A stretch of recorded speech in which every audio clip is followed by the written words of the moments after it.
Lucky ব্লগের প্রিয় ফলোয়ার্সদেরকে জানাচ্ছি অসংখ্য ধন্যবাদ।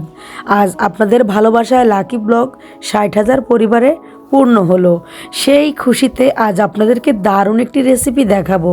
চট্টগ্রামের বিখ্যাত সেই ফটিকছড়ির মাছ ভান্ডারের মূলা।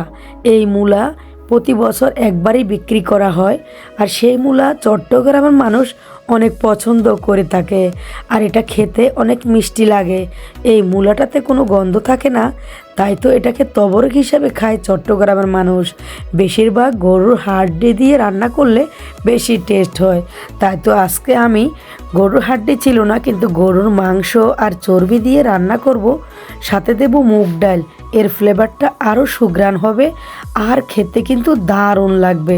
সেজন্য এই প্রসেসে রান্নাটা করছি।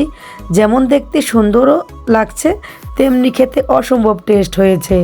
আমি আমার লাইফের ফার্স্ট রান্না করলাম এভাবে করে, এত দারুণ হয়েছে।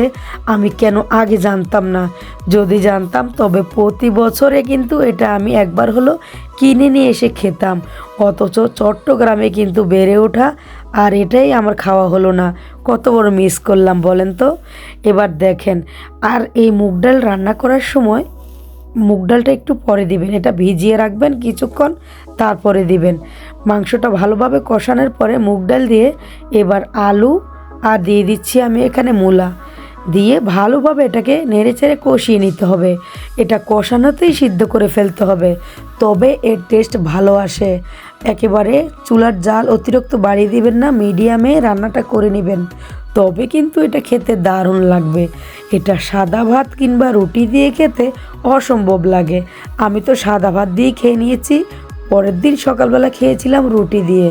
এটা বাসি হলে আরও বেশি টেস্ট লাগে। এবার গরম পানি দিয়ে নেড়ে ছেড়ে আমি এটাকে ঢাকা দিয়ে রাখবো। বন্ধুরা, আজকের রেসিপি আপনাদের কাছে কেমন লেগেছে কমেন্ট করতে কিন্তু ভুলবেন না। আমি কিন্তু চট্টগ্রাম থেকে, আপনারা কোন জেলা থেকে অবশ্যই জানিয়ে দিবেন। আর ভিডিওটা শেয়ার করে দিয়েন, আর একটি লাইক করতে কিন্তু ভুলে যাবেন না। ভিডিও দেখেন ঠিকই, কিন্তু ভুলে যান লাইক করতে।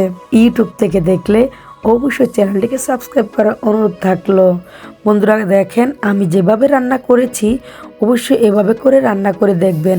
যারা কখনো মূলা খেতে চায় না তারাও খেয়ে নেবে, একেবারে আঙ্গুল চাটবে। এত দারুণ হয়েছিল। এর কালারটা দেখেন কত দারুণ। তবে বুঝতে পারছেন তো খেতে কত সুস্বাদু হয়েছে। অবশ্যই আর দেরি করবেন না, এই মূলার তরকারিটা একবার রান্না করে খেয়ে দেখেন, এর ফ্যান হয়ে যাবেন। আর আপনাদেরকেও দাওয়াত দিয়ে রাখছি, তৈরি করে খাবেন, আর এর ফিডব্যাক জানাতে কিন্তু ভুলবেন না। সবাই ভালো থাকেন, সুস্থ থাকেন। আল্লাহ হাফেজ।